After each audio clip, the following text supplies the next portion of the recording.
Hello everyone, this is Shivangi. Welcome to Shiv classes. तो UGC NET के जो फॉर्म है दिसंबर 24 के वो आउट हो चुके हैं। तो क्या एलिजिबिलिटी है इसके लिए, कब तक लास्ट डेट है, क्या फ़ीस है, कितनी परसेंटेज चाहिए, कैसा एग्ज़ाम होता है, वो हम इसमें डिस्कस करने वाले हैं। तो वीडियो को एंड तक ज़रूर देखना, जो भी यूजीसी नेट की प्रिपरेशन कर रहे हैं। तो अगर आपका सपना है कॉलेज में पढ़ाने का, लेक्चरार बनने का, तो वो सपना आपका यूजीसी नेट क्लियर करके जो है पूरा होगा। तो बात करते हैं, पहले हम अपने डेट्स वगैरह देख लेते हैं। ठीक है, क्या आपकी फ़ीस है, इसमें पूरा दे रखा है। नोटिफिकेशन आप जो है डाउनलोड कर सकते हैं सरकारी रिजल्ट की साइट पर जाकर भी, और जो ऑफिशियल वेबसाइट है एनटीयूजीसी नेट की, वहाँ से जाके भी आप ये जो है नोटिफिकेशन डाउनलोड कर सकते हैं। जो मेन चीज़ है वो मैं आपको यहाँ बता देती हूँ। 19 नवंबर से मीन्स कल से स्टार्ट हो चुका है। लास्ट डेट इसकी 10 दिसंबर है, और फ़ी पे करने की लास्ट डेट जो है वो आपकी 11 दिसंबर है। ठीक है, अनरिजर्व कैटेगरी या जनरल कैटेगरी के लिए जो फ़ीस है वो 1150 रुपये है। EWS OBC, ठीक है, इनके लिए 600 है, और बाकी SC ST और जो डिसेबिलिटी वाले पर्सन हैं उनके लिए 325 रुपये फ़ीस है, थर्ड जेंडर के लिए भी। ठीक है, तो अपनी फ़ीस ध्यान से देख लेना आप, जिस भी कैटेगरी को आप बिलोंग करते हैं। और अब आप सिंगल पेपर के लिए अप्लाई करेंगे, आप सिर्फ असिस्टेंट प्रोफेसर के लिए अप्लाई कर रहे हैं, तो भी 1150 फ़ीस लगेगी। और JRF के लिए अप्लाई कर रहे हैं तब भी 1150, दोनों के लिए अप्लाई कर देना। ठीक है, तब भी 1150 ही लगेगी, डबल फ़ीस नहीं लगेगी। तो इसलिए दोनों के लिए ही अप्लाई करना, JRF भी और असिस्टेंट प्रोफेसर भी।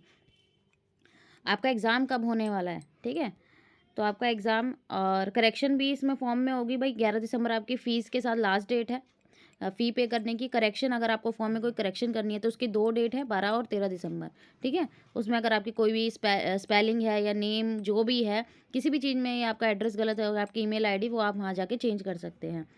एग्जामिनेशन की डेट आपकी रहेगी 1 से 19 जनवरी। काफ़ी सारे सब्जेक्ट्स में जो है यूजीसी नेट कंडक्ट कराया जाता है, तो इसलिए जो डेट्स हैं वो 1 से 19 है। अब आपका एग्ज़ाम कब होता है, इकोनॉमिक्स का विद इन फर्स्ट वीक में हो जाएगा। ठीक है, फर्स्ट वीक में हो जाएगा, जैन के स्टार्टिंग में ही हो जाता है। बाकी देखते हैं कि क्या कब होता है, और वो जब आपका एग्जामिनेशन की टाइमिंग क्या रहेगी, एग्ज़ाम सेंटर, वो जब आपका एडमिट कार्ड आएगा तब आपको पता लग जाएगा। 1 वीक पहले आ ही जाएगा आपका, जब भी एग्ज़ाम होगा उससे 1 वीक पहले आपका जो है एडमिट कार्ड आ जाएगा। बाकी सारी डिटेल आप देख सकते हैं, क्या कितने साइज़ की जो आपकी वो फ़ोटोज़ वगैरह हैं, आप लोग नोटिफिकेशन डाउनलोड कर लेना। मेन चीज़ है वो मैं आपको बता देती हूँ यहाँ पे। अब हम आते हैं,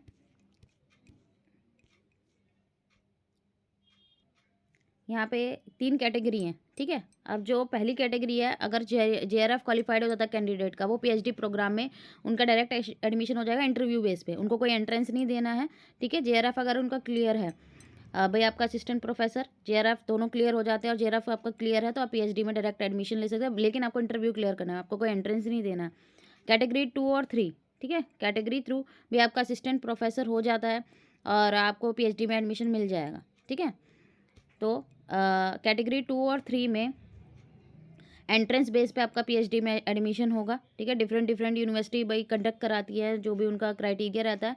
तो अगर आपका नेट क्लियर है तो 70% वेटेज आपकी नेट की रहेगी, और 30% वेटेज जो रहेगी जो आपकी परफॉर्मेंस हुई है इंटरव्यू में, जो भी कंडक्ट कराया गया है, और जो भी आपकी मेरिट आई है एंट्रेंस में, उन सब में। ठीक है, बाकी सारी आप डिटेल इसमें चेक कर लेना, पढ़ लेना। और अब आते हैं हमारा, ये जो आपका एग्ज़ाम होता है कंप्यूटर बेस्ड होता है। ठीक है, पेन पेपर वाला नहीं है, कंप्यूटर पे आपका जो है CVT मोड जो है एग्जामिनेशन है। और यहाँ पे आपका 2 पेपर होते हैं, पेपर 1 2। ठीक है, किसी को भी आप अटैम्प्ट कर सकते हैं पहले, ऐसा नहीं है कि आपको पहले पेपर 1 ही करना है, पहले पेपर 2 करना है। कोई सा भी आप अटैम्प्ट कर सकते हैं पहला। ठीक है, और कोई सा भी क्वेश्चन कभी पेपर 1 में, कभी पेपर 2 में, ऐसा आप देख सकते हैं। और कोई ब्रेक नहीं है पेपर के बीच में, एक सेक्शन खत्म होती है आप दूसरा सेक्शन कर सकते हैं। तो पहले पेपर में आपका 50 क्वेश्चंस होते हैं जो कॉमन रहता है सभी सब्जेक्ट्स के लिए, और दूसरा आता है आपके 100 क्वेश्चन जो आपके अपने उसके होंगे सब्जेक्ट के। आपने MA इकोनॉमिक्स में कर रखी है, इकोनॉमिक्स में, MA हिंदी में कर रखी है, तो आपके 100 क्वेश्चन हिंदी के होंगे, इंग्लिश के है तो इंग्लिश में होंगे। 50 वाले क्वेश्चन सभी के कॉमन रहते हैं। पेपर 1 का सिलेबस अलग होता है, जिसमें आपकी रीजनिंग होती है, टीचिंग एप्टीट्यूड होता है। ठीक है, एनवायरनमेंट से रिलेटेड है, काफ़ी सारे हैं, जो 10 यूनिट जो है उसमें डिवाइड है, वो आप देख सकते हैं, चेक कर सकते हैं, डाउनलोड कर सकते हैं। यूट्यूब पे आपको काफ़ी सारी वीडियोस मिल जाएंगी। यूजीसी नेट पेपर 1 के आप डालेंगे, काफ़ी सारे चैनल है पढ़ाने के लिए, और पेपर 2 के भी आपको मिल जाएंगे चैनल। और मीडियम रहेगा, हिंदी इंग्लिश दोनों में रहेगा, सिर्फ लैंग्वेज को छोड़ के। लैंग्वेज वाले भाई हिंदी है तो हिंदी में रहेगा, इंग्लिश है तो इंग्लिश, उसको आप ट्रांसलेट नहीं कर सकते हैं।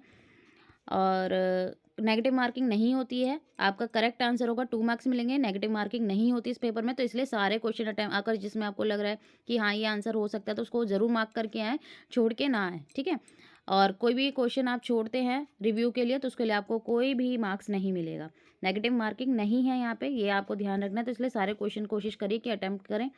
और यहाँ बात करें कि जो आप जनरल कैटेगरी के स्टूडेंट हैं, उनके लिए जो परसेंटेज है 55% है। और जो यहाँ पे अपीयरिंग में है मास्टर्स में, ठीक है, वो भी यहाँ अप्लाई कर सकते हैं। अगर आपके मास्टर परसुइंग में है, आप अप्लाई कर सकते हैं। और विदिन आपका जैसे आज रिजल्ट आया, तो उसके 2 ईयर्स में आपकी जो है मास्टर्स जो है वो कंप्लीट होनी चाहिए, हो जानी चाहिए, जितनी परसेंटेज रिक्वायरमेंट है आपकी कैटेगरी की उसके साथ। अदरवाइज़ आपका जो नेट का जो पेपर है वो डिस्क्वालीफाई कर दिया जाएगा, ठीक है। आप उसकी जो अगर आपने क्वालिफाई भी कर लिया, लेकिन आपकी मास्टर्स विदिन 2 ईयर्स कंप्लीट नहीं हुई है, तो आप उसके लिए एलिजिबल नहीं हैं। और जो पर्सन SC ST कैटेगरी से बिलोंग करते हैं, थर्ड जेंडर से बिलोंग करते हैं, तो उनके लिए 50% यहाँ पे मार्क्स हैं, ठीक है। PWD वाले स्टूडेंट्स भी आपके लिए 50% जो है मार्क्स हैं। तो यहाँ पे आप देख सकते हैं, ठीक है। मैंने क्या आपको क्वालिफिकेशन भी बता दी, फीस भी बता दी, और क्या क्या क्राइटेरिया है वो बता दिया। बाकी सिलेबस वगैरह आप लोग डाउनलोड कर लेना। यहाँ पे जो 4 ईयर और 8 सेमेस्टर बैचलर डिग्री प्रोग्राम है, उनके लिए 75% मार्क्स होने चाहिए एग्रीगेट। ये सारी चीज़ें आप पढ़ लेना, ठीक है। हम अपने चैनल पे मास्टर्स की तैयारी करते हैं, तो मैंने उसका आपको बता दिया। बाकी अदर स्टूडेंट्स जो हैं, आप जिनके साथ भी अपने फ्रेंड्स के साथ शेयर करेंगे, तो वो लोग रीड आउट कर लें, ठीक है। तो मैंने आपको बता दिया। मास्टर्स जो बच्चे परस्यूइंग में भी है, वो भी यहाँ पे अप्लाई कर सकते हैं। देखो, दिसंबर में आपका जो है एग्ज़ाम कंप्लीट हो जाएंगे। इस बार अच्छा है कि दिसंबर में नहीं हो रहा है, क्योंकि इग्नू वालों के साथ बड़ी प्रॉब्लम हो जाती है। दिसंबर में एग्ज़ाम होता है और पेपर कई बार जो है क्लैश कर जाती है डेट किसी ना किसी एग्ज़ाम की।